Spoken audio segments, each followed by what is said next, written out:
Hello and welcome to My Favorite Games, a podcast for game designers to geek out about games they like to play. Today, I'm super excited to host Chris Backe. Chris is a game designer, publisher of print and play games, a playtest organizer, and also the manager of a database of over 500 publishers to help designers pitch their games better. When not doing something in the board game industry, you can usually find him going for a run or at the gym, making me feel very bad about myself and my own my own fitness journey. Chris, thank you so much for joining me today. Thanks for having me.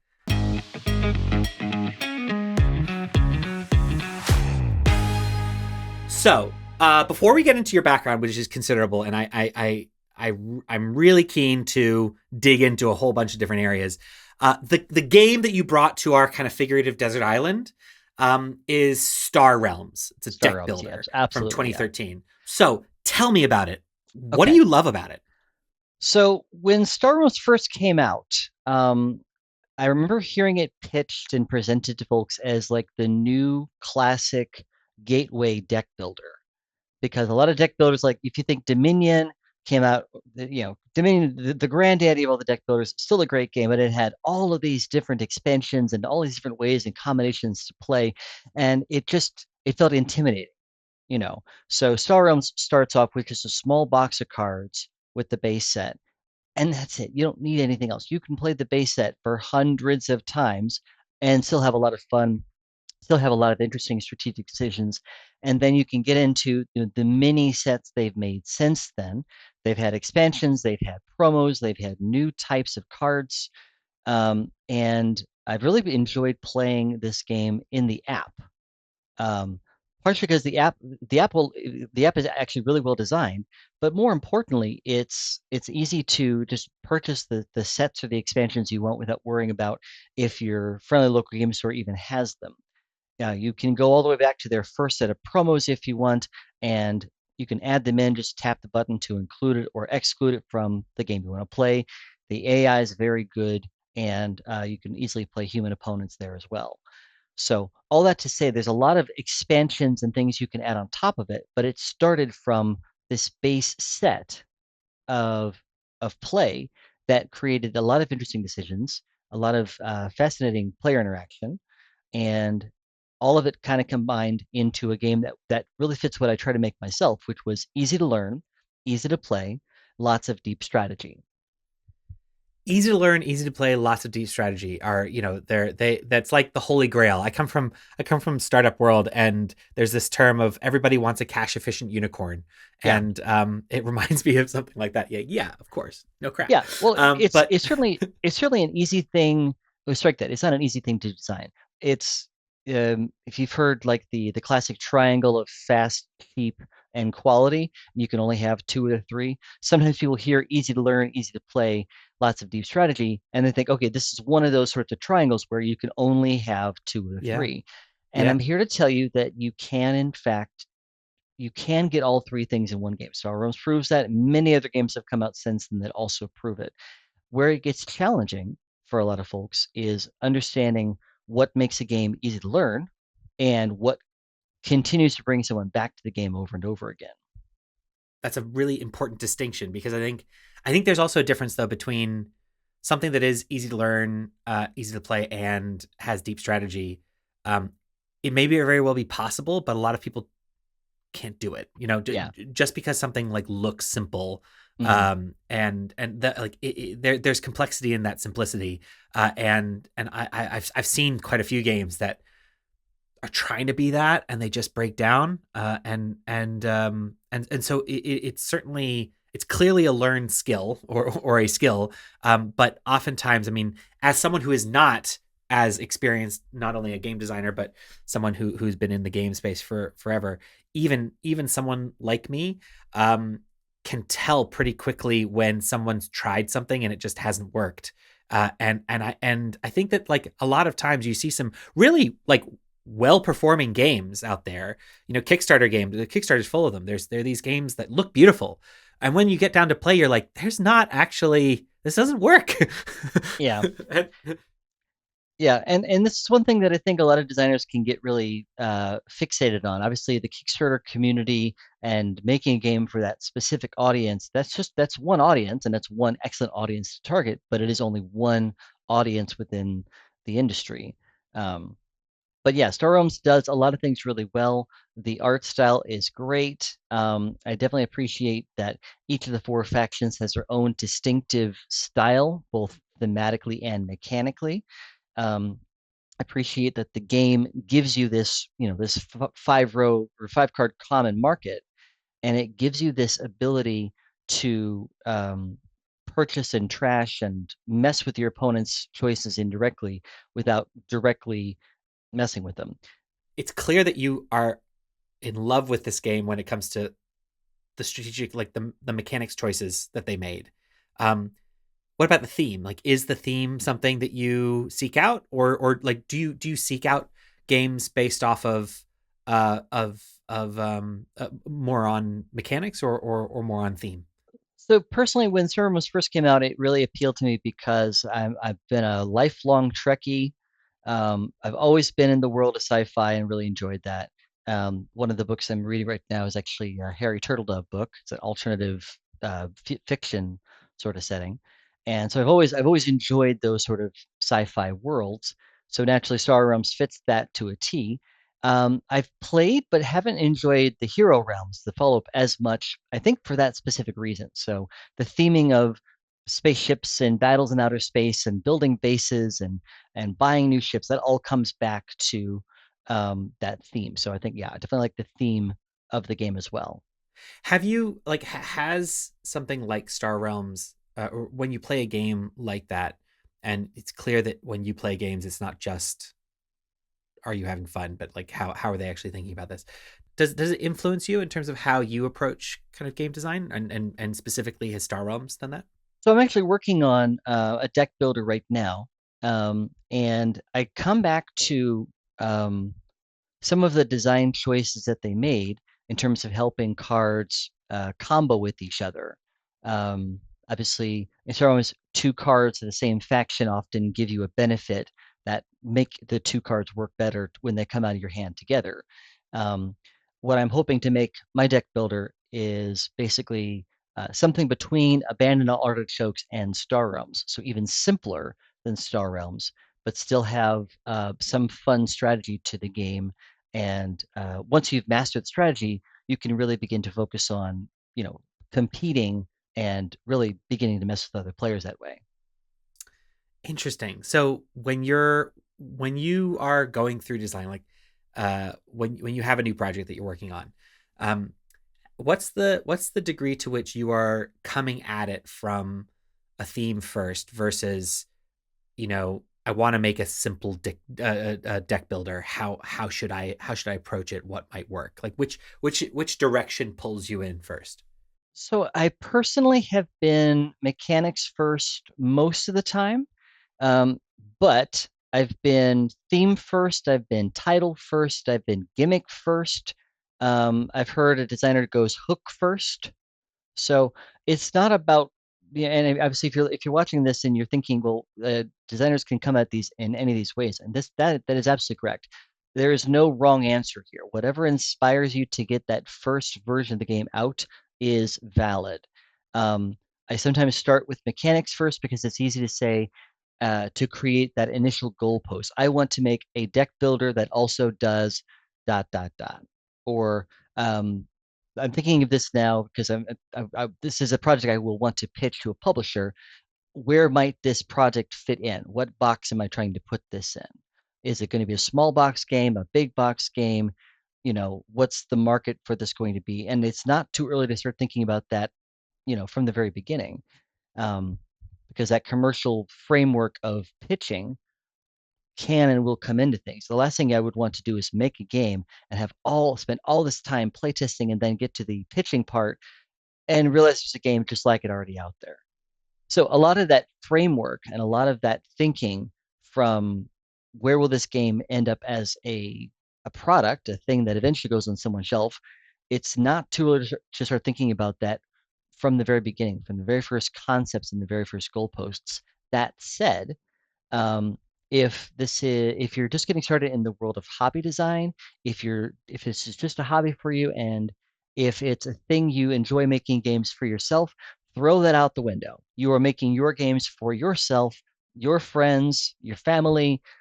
Don't worry about what anyone else wants or thinks or has to say. Make your games and enjoy them your way. I think it's a really important point. I've definitely interacted with quite a few game designers that struggle with that, especially the commercialization part of it.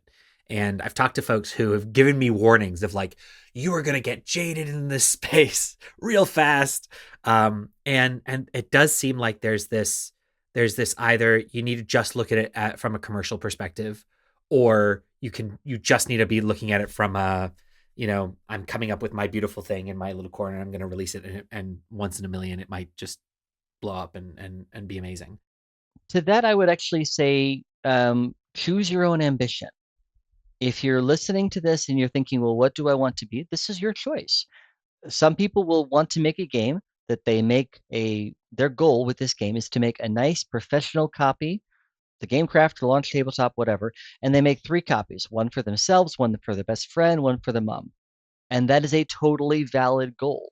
Some people will want to make a game they make 10 copies of so they can sell to their friends and family.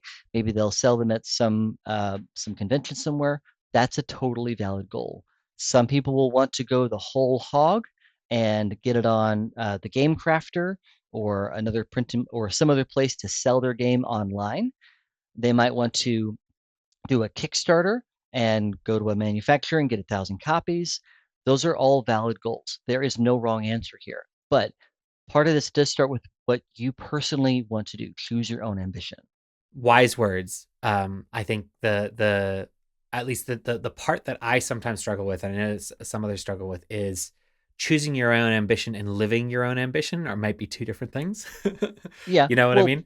Um, just to come back to that, I mean, obviously your ambition is going to be tempered by reality. exactly, Some people, exactly. people have families, they've got kids, they've got cats and dogs, they've got full-time jobs. All of these things are going to get in the way of that. And part of this is about, choosing your ambition, what you want to do, but that ambition is also matched by the priorities you can give things. But I think also from a creative perspective, I think there's often that you are sometimes dealing with a situation where you are investing a lot of creative bandwidth into something. You're developing it. You are seeing it as your baby, Hmm. and then you come, potentially head first into the realities of the market, right? Yeah. In terms of what it is that people are actually looking for. And to your point that you were saying, well, the last thing you'd want to do is to be working on something for forever and then realize there's another game that's exactly like it, or it's just not kind of viable. Um, as somebody who both has self-published and has worked with publishers, um, how do you balance that? Like, do you? It sounds like you're not super precious about how it is that you're developing a game. Is that the case, or do you see them differently? So just to kind of set the scene here, I started off actually with that first question: do I want to self-publish or do I want to pitch games? And when I started getting serious in game design, this would have been 2017 or so. I actually, read a lot of the Facebook groups, talked to a lot of folks, and initially came to the conclusion that I just wanted to pitch games. I wanted to leave the business side and the manufacturing to the people who knew how to do it well. Part of this was because at the end of the day, having the best game design in the world is only part of the equation. You still have to get the thing to a person's shelf. It still has to be this manufactured thing that looks great, feels great in your hands, looks great on the table. So there's that part of the equation I wasn't ready to deal with. So fast forward to 2022 when I started No Box Games with two partners, and I realized that there was an opportunity to self-publish games, but with NoBox, it's print and play games with no assembly required. So my equation then became Getting around your which own equation. yeah. So which way do I want to do things? I don't know. I could like now that I have the experience, I think I could take on the manufacturing and the distribution side of things. And someone will be watching this video 5 years from now going, oh my gosh, he's doing all these things now. I don't feel comfortable in it right now, but I know I could do it if I wanted. So basically, some games are appropriate for big publishers because they are traditionally box games. They'll be bought at a game store or online. Other games are print and play games that fit what we're trying to do with no box. So they get kind of steered towards that or made with that specific end goal in mind. Can you talk through the mentality of how you approach um, the beginning of that process? Like, let's just say you are thinking about what's next, and you want to maybe think about creating a game that uh, that you might want to like pitch to a publisher. Mm-hmm. What's your process like? You were talking about earlier about looking at the commercials, looking at what's what's kind of out there. But does it start with, hey, I have an idea for a deck build, a simple deck builder. Mm-hmm. Let me now go off and start poking around, or at what stage do you start engaging with the commercial element of the market? Do you have a couple of publishers in mind that you're like, I think I'd like to develop something that they might like, so let me go and learn about what they like? Okay. So I typically start, I mean, every game starts from a creative Yeah. thing. The commercial stuff comes in later when there's this sort of reality check.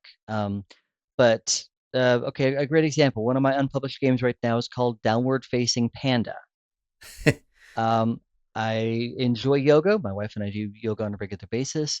And one day I just thought, well, what if we change the name, you know, change the animal to something else? So this is a good example of a title first sort of Mm-hmm. thought process. Mm-hmm. The mechanics didn't come into play. I had no idea what the mechanics were, but just this title has stayed consistent throughout, this game's history. So Downward Facing Panda is a game about pandas doing yoga. And that gives you the theme of the game from the title. So in evaluating that to figure out what the mechanics should be. This is not going to be a war game. This is not a take that sort of game. It needs to be fairly light, fairly breezy, fairly simple, very simple to pick up, and give you that sense that you are enjoying seeing the pandas doing yoga. You know, so from that sort of skeleton of the idea, the commercialization began thinking of, well, who would buy this game? Who is the target market for this game? Now, this is not something I write a whole game design document for, but it's something that as I'm designing the game, this is my goalpost. I want to sell this game about pandas doing yoga to dot dot dot. These could be people that enjoy pandas. This could be yoga practitioners or people that do yoga on a regular basis. This could be board gamers that like yoga, that sort of intersection there. It could be people that enjoy the very simple mechanic that it has, just leading or following. On your turn, you'll play one pose card face up to lead the pose. You'll spend energy and you'll get resources. Or you'll play it face down to follow someone else's pose. You'll spend less energy, you'll get fewer resources, and the person that you followed gets something as well. So you're making one choice with one card, face up or face down, based on the overall game state. So keeping the game simple was a decision made based on what I think the target market of that game will be. Again, the yoga people who love pandas, that intersection of board gamers who also enjoy yoga. So that was a creative decision made from a commercial perception. And as I continue to develop the game and look for publishers, I'll be looking for publishers who kind of get where this game can go on a shelf. This is probably not going to be signed with a traditional board game publisher unless they have connections in the world of yoga, or if they want to maybe take the yoga part out and put some other theme on it instead. That's totally be totally fine with me. Interesting. So at that point, let's just say you're at that point, you've developed this kind of concept, you understand kind of who the market is, at least the market is right now. You go off and you just start looking at different publishers' catalogs and just seeing where you could see it might fit in. Is that Is that fair? It's probably better to say that when it's time to pitch the game, obviously you're looking at what publishers have made in the past to help parse what they might be looking for in the future. At the same time, a website is a cache of information, and it's sometimes difficult to know just how out of date that cache is. So that's one reason I started tabletop publishers, but it's also why when I go to talk with publishers, whenever I get the chance to talk to them, I'm always trying to figure out what's new with them, what's coming up for them, because that's a clear indication of where they will be, not where they have been. In the absence of knowing where they will be, knowing where they have been tells you what their market has been, you know, and some publishers are really good about telling you up front what they make, what they are looking for. Button Shy makes 18 card games. That's all they make. They don't make anything else. You know, some publishers have a few different lines of games that they make, and that makes slotting in your game into one of those lines, it makes it a lot easier. So, for example, Alley Cat, they've got 4 game lines. They've got tin games, mint tin games, small, simple, fun. They've got party games, fun for the whole family. They have what they call their essentials line, light strategy with novel themes, Gateway, Gateway Plus, and they have advanced games, your medium heavyweight games that are going to be more of a brain burner. Now, if you can think of your game as fitting into one of those 4 categories, that's great because it tells you exactly what they are looking for each of those lines and then how to pitch them. If you go, well, my game doesn't quite fit any of those, lines, that's also a good sign that this game is probably not a fit for them at this time. I like referring to them because they have one of the best in class pages that really helps game designers understand what they're looking for, and it helps to create that clear I should pitch them or I should not pitch them, so that you don't waste your time in pitching them and going through the whole form, but also you don't waste their time and having to look through things that are clearly not a fit. Cool. So you've let's talk about that pitch for a second. How do you usually you found a few publishers that you think your game might be right for? What do you find is the most important aspect of that pitch? Is it a really compelling sell sheet? Is it a video? Is it a tabletop simulator version? Like, what are there specific things that you found that have been more effective maybe than you were expecting, or that you owe to at least getting you through to that kind of next phase? Okay. So, on one level, I'd like to think researching a publisher really helps to understand what they're looking for and understanding the common threads that they have as they kind of weave through all of their games. Publishers are creating a brand, right? And they necessarily want to make sure the games follow the brand. In some cases, that's not. It's sometimes in some cases that connection is more obvious. Sometimes it's not, but there's usually a reason why they choose the games that they're choosing. Um, and sometimes it comes back to a business need. Sometimes it comes back to this is a really cool concept. We think we can make it and sell it. But as the designer, my job is to make it easy for them to see the fun. My job is to make it easy for them to see how to make it, perhaps, and also to emphasize that I'm a good person to work with. You know, this is a first date we are about to go on, designer, pitching, publisher. If things go well, we're going to be, you know, talking a lot more and being a person that takes the professionalism seriously. It's one thing to like if you had the best game in the world, but the guy was just not someone you really wanted to hang out with or talk to. It's going to make it more difficult to work with that person. So this is part of the this is more of the you catch more flies with honey rather than vinegar sort of thing, but also just respecting their time. I think comes back to it. So to that end, when I'm ready to pitch, I will usually pitch once I have a sell sheet, a video, a rule book, and a tabletop simulator mod that's ready to show, that's ready to share. And I'll usually have these on my website, and I'll also have them linked to the specific things or whatever, as best as I'm able in the initial sort of pitches. So that's quite an advanced stage. I totally kind of hear that these games go through a specific, like quite a large amount of refinement before they get to that stage, Yeah, which makes sense. yeah, and one reason for that is because um, it's you like the best practice I've heard and tried to follow is you get one shot with the publisher. Your game, you like game A will be pitched to publisher A one time. So do you want to waste that one time when it's early and may change a lot, or do you want to wait until it's really ready to rock? Now that said, some publishers will say, okay, it's not quite ready yet, but come back to us in 6 months once it's a bit more fully baked. And that is a clear indication that the publisher is ready to take another look. That's great. That is the exception, not the rule. And so post that process, another thing that I think divides a lot of games designers in is the way in which the expectations maybe that you have from your game being in the hands of a publisher, and then just the realities of it. You mentioned before, if they want to take your downward facing panda and reskin it to be something other than yoga, then that's up to them. What kind of actions or approaches should game designers expect that publishers may take that may be confusing at first? Okay. So part of my approach here is really just a pragmatic approach. Um, the publisher at the end of the day is making a business decision on how to sell a product to an audience with the price tag to get it on a store shelf.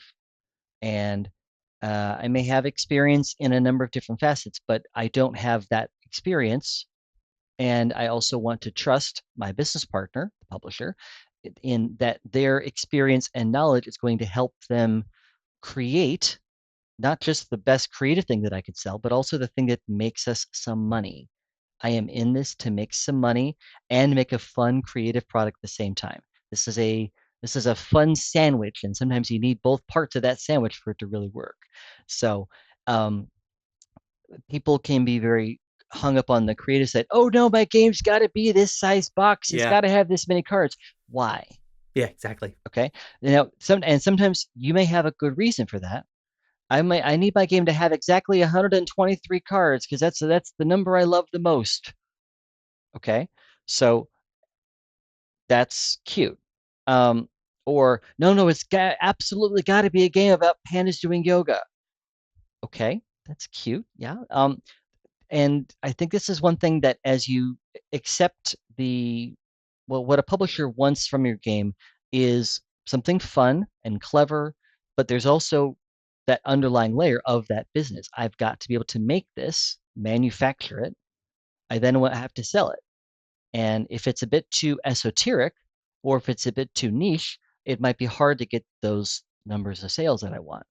So, a publisher, I mean, by contract, they do have the right to change the game, to change the mechanics, to continue developing it. They are hiring the artist and they're doing a lot of other things that will cause what you initially pitched to them and signed. Your game will go through a process from there to the final product on the shelf. And as a designer, you need to be okay with that. You think your game has changed a lot from when you had your initial concept and it went through playtesting and went through all those iterations you did, and then you finally got to this stage where you signed it. And you might think, yes, it's the end of this game's journey. No, my friend, this is mile 3 of the marathon.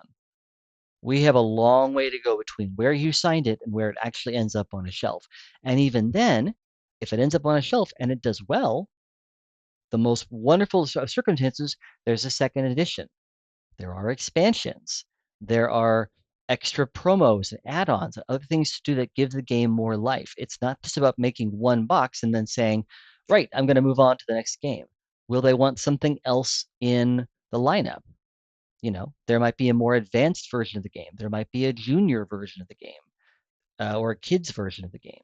There could be a card game version. There could be a dual two-player version.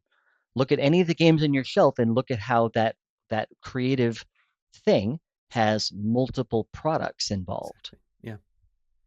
Yeah. Really interesting. I think it's just fascinating to see that a lot of folks. I guess maybe this is a trait that a lot of creative folks or a certain type of creative folk might have, but like an unwillingness to be okay with that, and that's like something that's been a bit surprising for me. If I develop you, if you're paying me to design a game, and then you want to change it to make it better, then why should I kind of worry about that? But it is interesting that like you have this subset of people who are quite precious in terms of what it is that they want to produce, but are Mhm. also then unwilling to do it then to self-publish it. And so this is the part where I would actually encourage you, if you however you're watching this, is really think about what parts are precious to you. Think about what parts of it are really resonating with you, because it's important that this is still a thing you feel comfortable with. It's still possible to tell the publisher, hey, I really like this theme of pandas doing yoga. I think it's fun. I think the mechanics work really well with it. So it's not the publisher is going to kill all of your dreams. It's not that. Okay.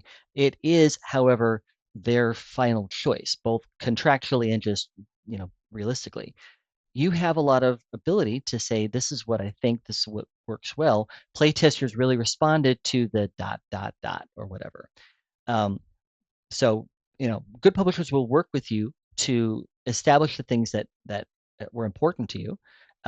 They're not just going to make big, huge wholesale changes without at least consulting you, most of the time. But if you are feeling precious about your game, and if you have a specific creative vision for what you want the game to be, you should self-publish it instead, because you're going to have that level of control over every step of the process in a way you won't have as a publisher. I want to just shift gears a little bit and just talk a little bit more like broadly about your experience in terms of how you've come to this whole world.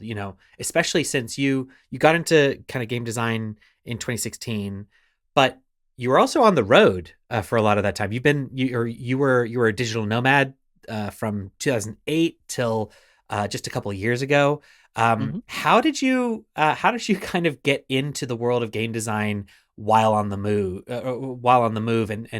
and has your background, the other thing I'd love to kind of pull at is your thought process of treating game design itself as a bunch of entrepreneurial possibilities, and I wonder if those two things aren't linked in some way. um So, but yeah, just tell me how you kind of first off, yeah, would love to learn about the kind of digital nomading, but also just like how you think of being revenue generating in this space, yeah. because I think Okay. you think about it slightly differently than a lot of people.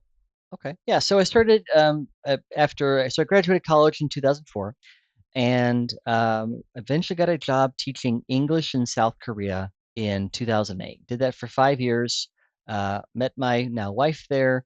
We got married at a public park in Seoul, and then in 2013 we began a life of digital nomads. And um, I'm an expat now. I was an expat in South Korea, and basically the difference here is expat tends to stay in one place for longer. A digital nomad tends to be in a place for shorter periods of time. It's still a very mobile lifestyle. Basically, the acid test is, would you be comfortable buying like big pieces of furniture? Expats would say yes, because they'll probably be in a place for a year, maybe 2 years, maybe 6 months, but usually longer than that. Digital nomads might be on a place with a tourist visa, might be in there for 3 months, maybe less, maybe a little bit more, but rarely longer than 3 months at a time. So you're probably not going to buy a lot of furniture if you're only going to be there for 3 months. So or, as or digital board game design nomads, materials. yeah, that was oh gosh, that's such a fun one. Yeah, it was a digital nomad from 2013 to 2022. We spent about 3 months on average in different places around the world. We took an epic road trip across North America from Nova Scotia all the way down to Key West, Florida, and then back a different route. We spent 9 months in South America. We've been to almost every Eastern European country, and it was a run. It was great. Um, so I actually got into game design in mid to late 2016. Um, as we were finishing our day's road trip, just getting, it takes a long time to get across the US when you're going slow. You can race across the country in a few days, but you want to stop in a city, see some cool stuff, get a hotel, plan out your next day, get going the next day. So it took us a few weeks to do this. Um, and along the way, I was watching a lot of Will Wheaton's Tabletop, the YouTube show back in the day. Um, and I'd always been a creative type. At the time I was keeping a travel blog, um, writing about our travels, and I had written travel guides. Um, I sang in the choir in college. So I've always done a lot of creative things. And um, in watching Will Wheaton's Tabletop, I was like, how cool would it be to get one of my games on that show? Hasn't happened yet, but it might eventually. So we settled down in Florida in end of 2016 for a few months, and this was just enough time for me to go, okay, I've got a few months. We're kind of in a halfway point of our road trip now. This is a great time to just play with some board games. I found a friendly local game store. They had a playtesting night, and I showed up with my very first game, which was called Meandering Minions. Publishers, if you're listening, it's still available. Um, but it's basically a game of minions kind of meandering around a maze, trying to get stuff. It's what we would call a pick up and deliver game, and the first player to pick up three things from around the map wins. These are minions, of course, they're ready to mess with each other, so there you go. My first prototype was just like foam board and hand-drawn permanent markers. I had no idea what I was doing. And there is this moment that I'll call it a rite of passage. You have walked into a game store with your box of things to play your game, and you look at the shelf of all the games that are there to play, and everyone's going, it's 150 games over there. You're going, why would anyone want to play my foam board permanent marker game when they've got all these other games over here? What's going to make them play this? And I have to tell you, you have to push through that, because what will happen is people go, yeah, those games are cool, but they want to see what you've made. You know, they want to see, because it can feel like a bleeding edge sort of thing to see what's coming out in games today.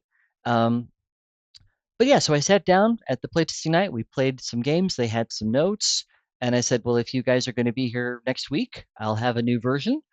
Um, they did, and I did, and the rest is history.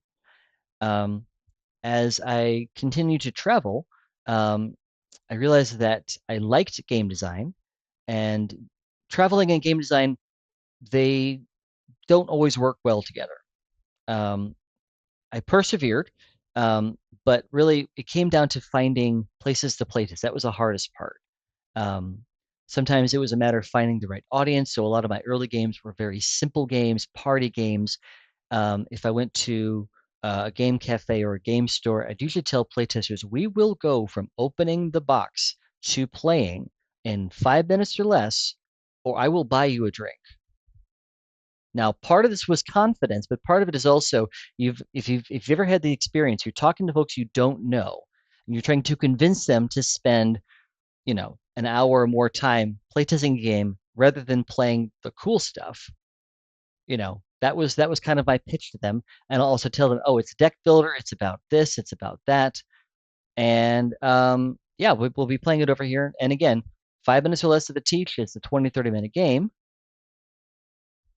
So I did have a couple of those things working in my favor. It's a short game, easy to learn, easy to teach.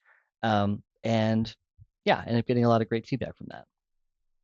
So your kind of approach has been it's been at least unique in terms of the way I've the people that I've met so far, in that you are a board game designer, a self-published board game designer. You are a board game designer that has made games for other publishers.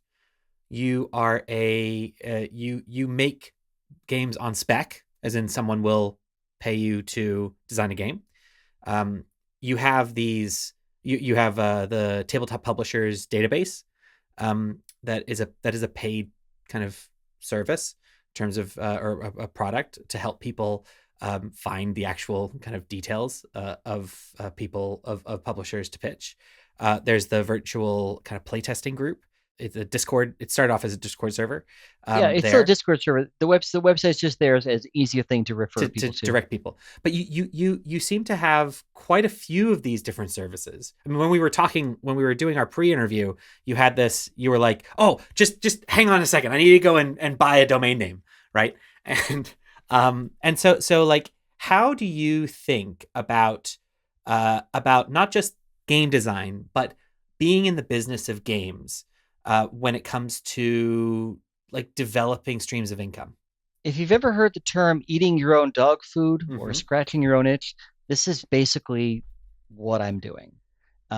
Most of the businesses I currently have, things that I'm currently doing as services to other folks, they started with my own need to figure things out, to learn things, to um, to research publishers. So as I started getting serious with pitching games, this would have been 2018. Um, I could not find a great list of database or publishers. I was trying to figure out how the heck where is this? Cardboard Edison's Compendium came a little bit later, if I recall correctly. Um, and so I began building my own list, just a big Google sheet of the publisher's name, the person to talk to, their email address, things like that. And whenever I learned of a new source of information or a new publisher, I would just add that to this now, you know, burgeoning database. Um, and over the course of building this out over hundreds of hours and over a couple of years at least, um, I began hearing from other designers who wanted either access to that database or just to see what it looked like. And I realized that this is not just my own itch that I'm scratching. This is a very common itch. Anyone that's designing a game that wants to pitch, this is an itch they will have as well. So it took longer than I'd like to admit to get it from a thing for my own personal use to cleaned up data and a system that I could work with, um, and then also building the technical side of things to make it a thing that is now available for anyone around the world, really. So tabletoppublishers.com now is uh, a one-time lifetime fee for getting access to this database. It's the same data I use myself, so I'm strongly incentivized to keep it up to date. On a twice-a-year basis, I'll go through and try to update every listing, or at least confirm that everything in the listing is still correct. It's public-facing information. So there's nothing here that I've learned from confidence, nothing I've learned from my own pitches. And part of the intent here is I want to make sure that publishers feel like they can trust me, the designer, to not share, reveal things from other things. Yeah. So if I were to ever receive a note from a publisher, hey, I wish you didn't publish this piece of information, and this has never happened in 3 years now, but the hypothetical scenario is I wish you didn't have this piece of hidden secret information.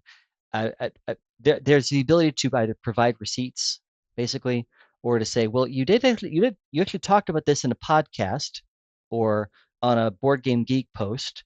I'm happy to take it down, but be aware this is where that comes from. But yeah, it's public facing information. You can sort, you can search, you can filter, and it's basically the thing I wish I had myself.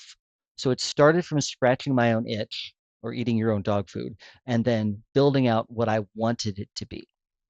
I think it's just interesting in terms of the hearing the way in which you approach this stuff. So you are going through a journey, you're filling your gaps, and then you're looking to maybe consciously or unconsciously, but you are then monetizing those gaps. Yeah. Which is great. Yeah. It feels very organic, but also hopefully self-sustaining or at least sustaining, and Yeah. allows you to do more stuff, which is Yeah. fantastic. Yeah, and so it's clear it's not always about monetizing it. With virtual playtesting, Sure, we sure. started, yeah, so just to tell the story there, we started virtual playtesting shortly after COVID locked everything down, 2020.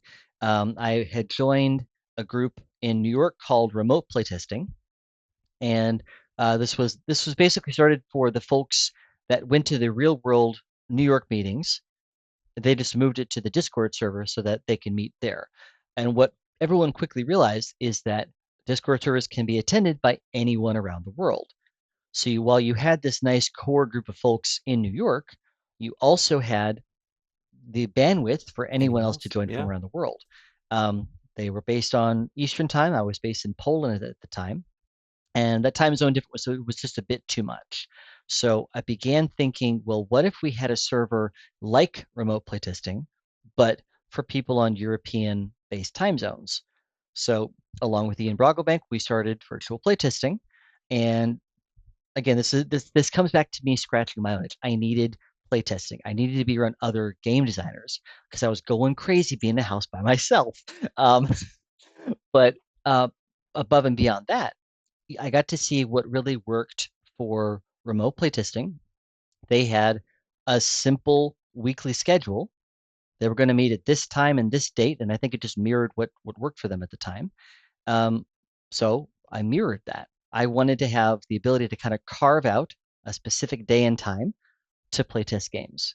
I saw some other playtest groups kind of come and go because I don't think they did that. They might say, "Well, we'll playtest.